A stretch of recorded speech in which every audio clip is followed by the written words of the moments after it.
আমি আমার দলের নেতা কর্মীদেরকেও বলবো, নামাজি হন, মানুষ যেটা পছন্দ করবে সর্বোচ্চ ভাবে সেটার দিকে ধাবিত হবে। পরিবর্তিত পরিস্থিতিতে এই দেশ জাতি যেমনি ভাবে শরীফুল আলমের উপর আস্থা রেখে বসে আছে আমার সহকর্মী সহযোদ্ধাদের উপর আস্থা রেখে, যে একটা কমিটির সম্মানিত কর্মকর্তাবৃন্দ, অত্র মাদ্রাসার শিক্ষক মন্ডলী, সঞ্চালক মোহতামিম সাহেব সহ সম্মানিত উপস্থিতি, আসসালামু আলাইকুম ওয়া রাহমাতুল্লাহি ওয়া বারাকাতুহু। দীর্ঘ প্রায় অনেক দিন পর এই মুক্ত পরিবেশে, খোলা পরিবেশে আমার অত্যন্ত প্রিয় একটি প্রতিষ্ঠান, যে প্রতিষ্ঠানে আমার পিতা দীর্ঘদিন সভাপতির দায়িত্ব পালন করেছেন, পরবর্তীতে আমি এই এলাকাবাসী আমাকে দায়িত্ব দিয়েছে, এমনি একটি সুন্দর পরিবেশে সবাইকে নিয়ে খোলা মাঠে আজকে একটি সভা করতে পেরেছি। এই কারণে আল্লাহর কাছে শুকরিয়া আদায় করছি, সবাই বলি আলহামদুলিল্লাহ। এবং আমার আশার পরিপ্রেক্ষিতে আমার প্রতিষ্ঠানের পক্ষ থেকে আপনাদেরকে অনেকে দাওয়াত করেছেন, অনেকে শুনে আমার কথা শুনে আপনারা এসেছেন। সবাইকে আমার এই প্রতিষ্ঠানের পক্ষ থেকে, আমার ব্যক্তিগত পক্ষ থেকে আপনাদেরকে ধন্যবাদ জানাচ্ছি। আজকে আপনারা এখানে উপস্থিত হয়েছেন। প্রিয় উপস্থিতি, দীর্ঘক্ষণ বিভিন্ন গণ্যমান্য ব্যক্তিবর্গ এবং এই প্রতিষ্ঠানের শিক্ষক মন্ডলী এবং অত্র উপজেলার, আমার এই উপজেলার সিনিয়র ওলামা ইকরামগণ আপনাদের সামনে মাদ্রাসা দান খয়রাত, মাদ্রাসার সাথে সম্পৃক্ততা, দ্বীনি বিষয়ে অনেক গুরুত্বপূর্ণ আলোচনা রেখেছেন। আমরা সবগুলো শুনেছি। সামনে জোহরের নামাজের সময় খুব নিকটে, আমরা সেই আমলগুলো, সেই কথাগুলো শুনে সেই আলোকে আমি এর ধারাবাহিকতায় কিছু কথাবার্তা আপনাদের সামনে বলবো। প্রথমত, দ্বীনি প্রতিষ্ঠানগুলো শুধু আব্দুল্লাহপুর জগৎসর মাদ্রাসায় নয়, আমি আগেও বলেছি, যেদিন সভাপতি আমি হয়েছি সেদিন এসে আমি এমনিও আসছি, আব্বার সাথে আমি আসছি, এখানে এমনিও আসছি বিভিন্ন ওয়াজ মাহফিলে। আমি একটি কথা বলেছিলাম যে মাদ্রাসার ঐতিহ্য, মাদ্রাসার সুনাম, মাদ্রাসার বয়স আর মাদ্রাসার চেহারা দেখলে মনে হয় না এটার সাথে কেউ সামঞ্জস্য হয় না। একটু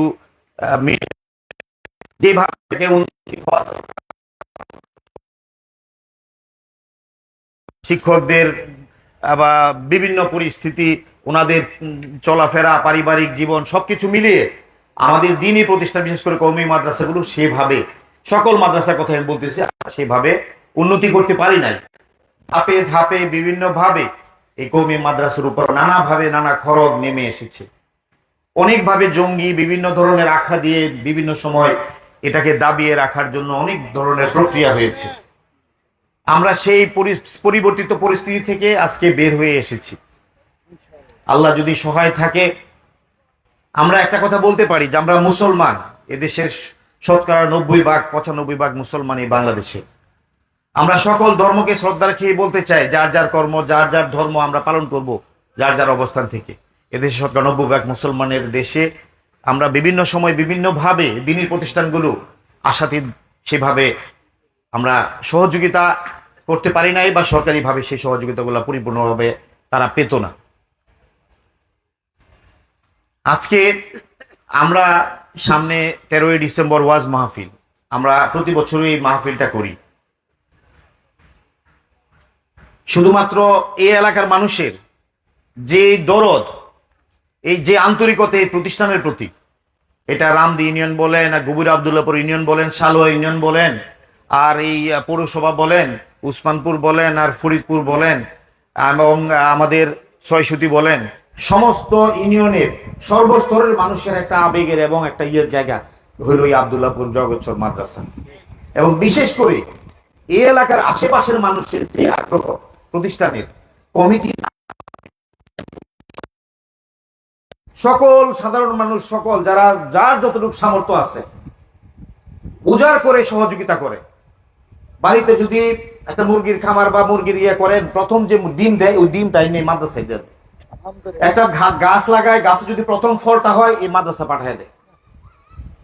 ডাব হইলে ডাবের প্রথম 2-4টা ডাব এখানে পাঠায় দিব, অথবা লাউ অথবা কুমড়া, এটা আবার এখানে একটা বিক্রি করে এটা মাদ্রাসার একটা ফান্ড হয়। বিভিন্ন ভাবে ধান চাল এগুলা তো আছেই, ফসলাদি আছেই। এতটুকু তাদের ভালোবাসা, যার যার সামর্থ্য অনুযায়ী এই প্রতিষ্ঠানে সহযোগিতা করে।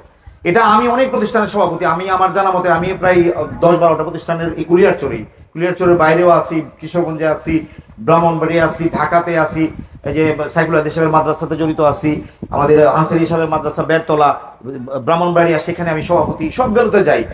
এই প্রতিষ্ঠানের প্রতি যে দরদ আন্তরিকতা মানুষের, এটা চিন্তাই করা যায় না এই এলাকার মানুষের এত আগ্রহ। আর সবচেয়ে বড় কথা হলো আমরা মুসলমান, যে কথাগুলো আমাদের মুরব্বীরা বলে গেলেন, অনেকে বলতে পারেন, যেমন মুসুর ভাই বলে গেছে যে আলম আর আলমের বাপ তো যেভাবে করছে এরা তো পার হয়ে গেছে। বিষয়টা এরকম নয়, উনি জাস্ট কথার কথা বলছে। প্রত্যেকে জবাব দিতে হবে যার যার অংশটুকু অনুযায়ী, যার বেশি আছে তার জবাবদিহিও বেশি, প্রত্যেকটা হিস্সার ন্যায্য জবাব দিতে হবে।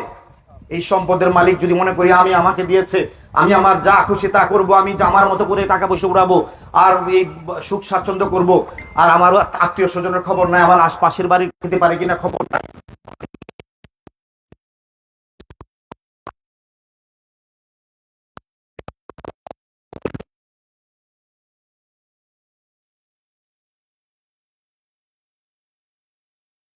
কোনো দিনই প্রতিষ্ঠানের সাথে সম্পর্ক নাই, নামাজের সাথে সম্পর্ক নাই, মসজিদের সাথে সম্পর্ক নাই, মানুষের যে দুঃখ কষ্টের সাথে আমার কোনো আলিঙ্গন করার কোনো সুযোগ নাই, ওই অর্থের কোনো মূল্য নাই। এই অর্থ আপনাকে বেদনা দিবে, এই অর্থ আপনাকে ভোগাবে, এই অর্থ আপনাকে পরকালে আপনাকে সেই শাস্তিমূলক অবস্থাতে নিয়ে যাবে। অতএব আমরা ছোট হই বড় হই, অপ্রিয় হলো সত্য। বাউলা গান হইলে টাকার তো অভাব হয় না। ওরে বাবা রে বাবা, আপনার একটা রোগ হইলে টাকাতে কিচ্ছু নাই, রোগ হোক, চিকিৎসা হোক, কিডনি ট্রান্সফার করতে হবে অথবা হার্টের অপারেশন করতে হবে, কিচ্ছু নাই, টাকার অভাব হয়। অথবা কোনো গান বাজনা হয়, অথবা ফুটবল খেলা হয়, খেলাধুলা হয়, অভাব নাই, লক্ষ লক্ষ টাকা অ্যারেঞ্জ হয়। কিন্তু যখনই আমরা দিনী প্রতিষ্ঠানের জন্য আসি, সেখানে আমাদের একটু কৃপণতা চলে আসে, এটা কিন্তু সত্য কথা। আমরা সবাই এদিকে সজাগ দৃষ্টি দিতে হবে। আমি আলেমুল আমাদেরকে আশ্বস্ত করতে চাই, আল্লাহ যদি সহায় থাকে, হয়তো দিন পরিবর্তিত পরিস্থিতিতে যতটুকু আসছে, এইটাই পরিপূর্ণতা আসে নাই, আরো পরিপূর্ণতা বাকি আছে। সেই দিনটা হয়তো বা খুব নিকটে, যদি আল্লাহ সহায় থাকে। আপনাদের এই দিনের প্রতিষ্ঠান, আপনাদের এই প্রতিষ্ঠানগুলো অবকাঠামোগত দিক, আপনাদের লেখাপড়ার মান, আপনারা শুধু গ্যারান্টি দিবেন যে ধর্মীয় ভাবে আমার সন্তানটাকে যে আমি মাদ্রাসা দিচ্ছি, তাকে যদি হাফেজ বানান, তাহলে পরিপূর্ণভাবে সঠিক এবং সেভাবে যেন একজন কামেল হাফেজ হিসাবে পরিগণিত হয়। যদি মাওলানা হয়, সেজন্য সেরকমই একজন মাওলানা হয়।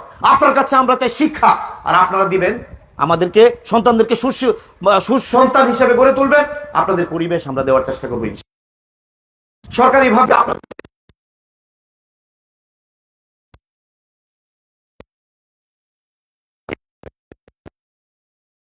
সেগুলো আমরা সময় খুব বেশি দূরে না, ইনশাল্লাহ যদি আল্লাহ আমাদের সে কাজ করার সুযোগ দেয়, অবশ্যই আপনাদের প্রতিষ্ঠানগুলোর সাথে আমরা শুধু স্কুল নয়, শুধু কলেজ নয়, শুধু কিন্ডারগার্টেন নয়, শিক্ষা প্রতিষ্ঠান বলতে মাদ্রাসা, কওমি মাদ্রাসা হোক, যে কোনো প্রকারের দিনী প্রতিষ্ঠান হোক, মসজিদ হোক, সেগুলোর সাথে আমাদের সম্পর্ক আরো বাড়াবো। সরকারের সম্পর্ক আরো কিভাবে গভীর থেকে গভীরতর হয়, সরকারের যদি কাজ করার সুযোগ থাকে, অবশ্যই আমার চেষ্টা থাকবে সেই জায়গায়, ইনশাআল্লাহ। প্রিয় উপস্থিতি, আজকে আমার সহকর্মী সহযোগিতা, আমার রাজনৈতিক দলের অনেক নেতাকর্মী এখানে, এবং আমার গণ্যমান্য মুরব্বীরা, আমার পিতৃতুল্য মুরব্বীরা এখানে। দীর্ঘদিন এরকম ভাবে কথা বলার দিন হয় নাই আমার, 17 বছর আমরা একটা অবরুদ্ধ পরিস্থিতির মধ্যে ছিলাম। আমি আজকে বলতে চাই যে আসুন আমরা সবাই মিলে এই আমার প্রিয় কুলিয়ারচর, প্রিয় মাতৃভূমি এই কুলিয়ারচরকে আমরা সবাই মিলে, শুধু এই আব্দুল্লাহপুর জগৎচর নয়, সকল দিনী প্রতিষ্ঠান, সকল শিক্ষা প্রতিষ্ঠান, সকল সেবামূলক প্রতিষ্ঠানকে আমরা মানুষের জন্য তৈরি করি। মানুষ যাতে সেবা পায়, মানুষ যাতে লেখাপড়া পায়, সন্তানরা যাতে লেখাপড়া হয়ে মানুষ হতে পারে, আমরা সবাইকে ঐক্যবদ্ধ হতে হবে।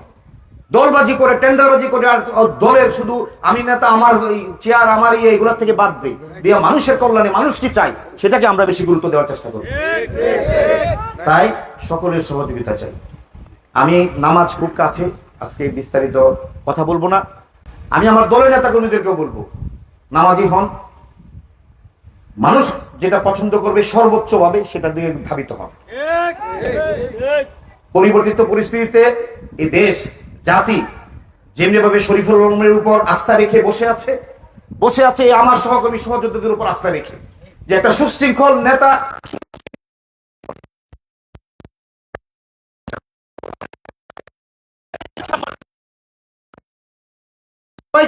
আমি কিন্তু কোনো লাইবিলিটিস নেব না। প্রিয় নেতৃবৃন্দ, সবাইকে সাবধান করে দেই, মানুষ কিভাবে ভালো বলে সেভাবেই সবাইকে চলতে হবে।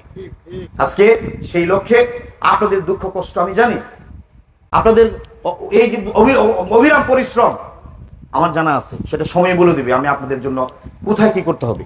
কিন্তু এই এলাকার মানুষের যে প্রায়োরিটি সেটাকে সবচেয়ে আগে দেখতে হবে। নিজে কষ্ট করে না খেয়ে হলো আগে তার কষ্টকে দূর করতে হবে, তারপরে আমি আমার কষ্ট আমি দেখবো। এই আব্দুল্লাহপুর জগচুর মাদ্রাসার প্রতি, এটা কুরিয়ারচরের মধ্যস্থল, সকল দ্বীনি প্রতিষ্ঠানের বলতে পারেন ফাদার এটা হলো এটা। আমরা সবাই মিলে এটার প্রতি একটা সুদৃষ্টি রাখি।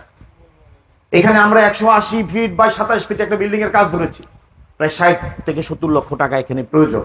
আল্লাহর রহমতে ছাদ হয়ে গেছে, ওয়াল হয়ে গেছে, কাজ শুরু হচ্ছে। আমাদের টার্গেট আগামী রোজার পরে যে নতুন ক্লাস শুরু হবে, ভর্তির পরে সেখানে যাতে আমরা সেই ছাত্রদেরকে এখানে ক্লাস করাতে পারি, আল্লাহ যদি সহায়তা করে।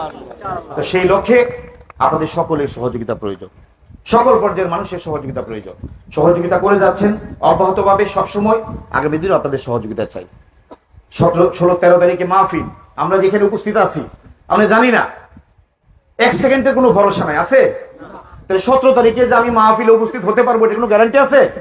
আমি যদি নিয়ত করে রাখি 17 তারিখে আইসে আমি কমু, এই সুযোগটা 13 তারিখ এই সুযোগটা আমার নাও থাকতে পারে, তাহলে আমি যেহেতু আজকে উপস্থিত, আমি 1000 লোক যদি এখানে উপস্থিত থাকি, আজকে আমরা যারা উপস্থিত আমরা আজকে এখানে কমিটমেন্ট করে যাব, আমরা এই মাদ্রাসায় যেতটুকু পারি সাধ্য মতো আমরা কি কি দিতে পারি, এখানে যারা উপস্থিত আছি যতটুকু পারি আমরা আজকে এখানে করে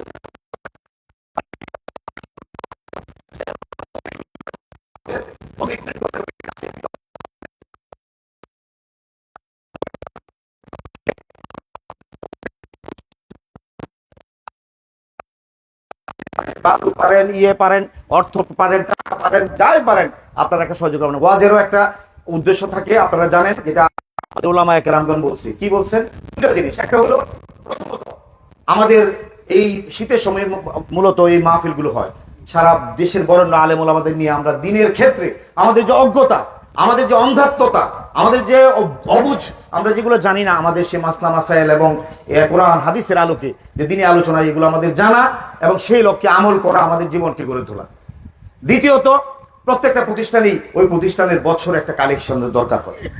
আপনারা জানেন যে চামড়া মাদ্রাসার জন্য একটা বৃহৎ একটা সহযোগী ছিল। সেই চামড়ার আজকে এমন অবস্থা যে চামড়া আনতে গিয়া কালেকশন কইরা ছাত্ররা খাওয়া দাওয়া করে সারাদিনের সন্ধ্যা করে যা জমা, তাতে ফান্ডেতে আরো খরচ হয়, চামড়ার দামও শেষ। এগুলোর পিছনে অনেক পরিকল্পিতভাবে অনেক ষড়যন্ত্র ছিল। তো সেই জায়গায় নাই। ব্যবসায়ীদের অবস্থা বেশি ভালো না, যেভাবে ব্যবসায়ীর আগে উদাহরণ সহযোগিতা করতো তারাও সেভাবে করতে পারে না। ব্যাপকভাবে প্রতিটা ধাপে ধাপে আমাদের সেই জায়গাগুলো সংকুচিত হয়ে আসছে। সেই কারণে আমাদের পরিধি বাড়াতে হবে, আমাদের সহযোগিতার হাত বাড়াতে হবে, সংখ্যা বাড়াতে হবে। এই কারণে আমরা এই ওয়াজ মাহফিলে আপনাদের কাছ থেকে দাওয়াত দিয়ে এনে আমরা সেই দ্বীনি প্রতিষ্ঠানের জন্য, নিজের জন্য, এটা একমাত্র নিজের জন্য, আল্লাহকে খুশি করার জন্য, কোনো ইয়ের জন্য না। তাই আমি আপনাদেরকে আজকে এখানে দাওয়াত করেছি। প্রথমত আগামী 13 তারিখ মাহফিলে আপনারা সবাই আসবেন, আমি এখানে থাকবো। আমি একেবারে বিকাল থেকে শুরু করে যতক্ষণ পর্যন্ত মাহফিল শেষ না হয় আমি এখানে থাকবো। এরকম ভাবে আরো অনেকগুলো মাহফিল হচ্ছে জায়গায় জায়গায়, আমরা যেতে যদি সম্ভব সেখানে আমি যাচ্ছি, যাওয়ার চেষ্টা করতেছি। আপনারা সবাই যাবেন, আমার অবর্তমানে আমাদের দলের নেতাকর্মীরা সেখানে যাবেন, সহযোগিতা করবেন মাহফিলগুলোতে। আপনারা সজাগ থাকবেন। একটা বিষয় একটু বলে দেই, ধর্মীয়ভাবে বর্তমান এই সরকার 5ই আগস্টের পর নানাবিধভাবে ছোটখাটো নানা ধরনের বিভিন্ন রকম অস্থিরতা সৃষ্টি করার জন্য একটা মহল তৎপর আছে। আপনাদেরকে একটু অ্যালার্ট করে দিয়ে আপনাদের সজাগ থাকার জন্য বলবো। সকল কিছুর পরে ইদানিংকালে একটা বিষয় আপনারা দেখবেন, ইসকন, এটাকে নিয়ে নানা ধরনের একটা ষড়যন্ত্র বাংলাদেশে চলছে। বহির্বিশ্ব, বাইরের রাষ্ট্র থেকেও বিভিন্নভাবে উস্কানিমূলক অনেক কথা। মুসলমান আমাদের ধর্মীয় বা আমাদের দীক্ষা হলো আমরা অত্যন্ত ধৈর্য এবং সহনশীলতার সহিত আমরা সকল পর্যায়ের এই শান্তি শৃঙ্খলা বজায় রাখার জন্য সবসময় ইসলাম আমাদেরকে শিক্ষা দেয়। যত উস্কানি আসুক, যত কথাই আসুক, আমরা সর্বোচ্চ ধৈর্য ধরবো। কেন্দ্রীয় পর্যায় থেকে আপনাদের কোনো সংগঠনে যদি কেউ জড়িত থাকেন, ধর্মীয়ভাবে ইসলামিকভাবে নির্দেশনা না আসা পর্যন্ত আমরা বিচ্ছিন্নভাবে কোনো কর্মসূচি কোনো কিছু আমরা যেন একটু আলোচনা সমন্বয় করে আমরা কোনো কর্মসূচি কোনো কিছু করি। অতি উৎসাহী হয়ে কোনোভাবেই চেষ্টা করা হচ্ছে যে আমাকে আঘাত করো, আমাকে একটা কিছু করো, এটার বিনিময়ে একটা অস্থিতিশীল পরিস্থিতি সারা বাংলাদেশে হোক, আমরা সেই সুযোগ দেব না। চট্টগ্রামে আপনারা দেখেছেন আমাদের এক ভাই অ্যাডভোকেট সাইফুল ইসলাম, কিভাবে তাকে নির্মমভাবে হত্যা করা হয়েছে। শুধু এটা আল্লাহ আছেন, দেখতেছেন, আমরা ধৈর্য ধরবো। এ দেশকে অস্থিতিশীল করার জন্য অনেক ধরনের কথা ষড়যন্ত্র হচ্ছে। আলেম ওলামাদের কাছে আমার অনুরোধ, একটা পরামর্শ, একটা মাসোহারা ছাড়া হুট করে কোনো পরিস্থিতিতে যেন আমরা কোন পদক্ষেপে আগায় না যাই। রাষ্ট্রীয় পরিস্থিতি আছে, সামাজিকভাবে আমরা একসাথে আছি এবং অ্যাকসেপ্ট সে পতিত স্বৈরাচার ছাড়া। এছাড়াও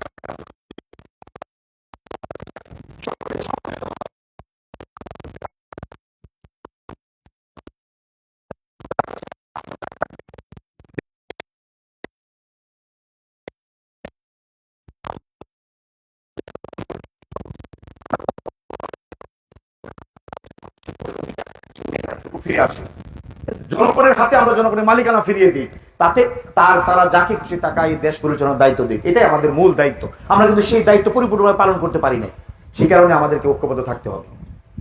প্রিয় উপস্থিতি, তাই আজকে আমি আর কথা বাড়াবো না।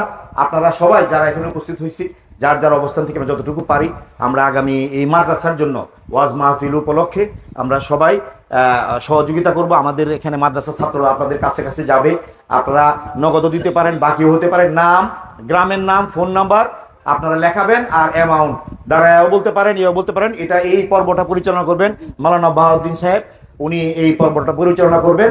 আমরা সকলেই যার যার অবস্থান থেকে বসে থেকে আপনারা বলবো, আমাদের ছাত্ররা এই আপনারা কাছে কাছে গিয়ে আপনারা লিখবেন। আপনারা সবাই বসবেন, নামাজের আমরা আজান হবে, আমরা একসাথে নামাজ পড়বো, কয়েক মিনিটে আমরা এই পর্বটা পরিচালনা করব। সবাইকে ধন্যবাদ। বিশেষ করে আপনাদের জন্য আপ্যায়নের ব্যবস্থা আছে।